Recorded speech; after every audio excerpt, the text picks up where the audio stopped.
এই গানটা হচ্ছে আমার বান্ধবী নুরির জন্য, তার 28 তারিখে বিয়া। হ্যাঁ এই যে নুরি, হ্যাঁ ওর জন্য এই গানটা। ভাই ডেটই তো দেন 28 তারিখে আমি ডেট ফেলাই দিছি। আচ্ছা বিয়া তো কাবিন তো হইছে, বিয়া হবে। আচ্ছা হ্যাঁ গানটা কই, গানটা যেটা কবি প্রথম তোর জামাইরে গান শোনাবি হচ্ছে এটা। তুমি দিও না গো পাশের ঘরের বাতি নিভাইয়া, আমি অন্ধ ঘরে বন্ধ ঘরে যাব মরিয়া।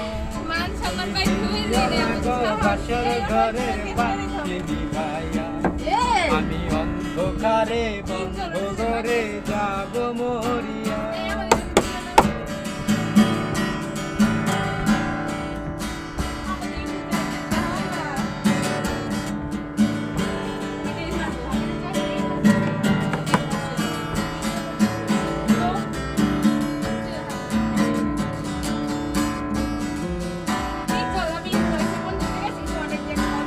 তারপর গান কি নিবি?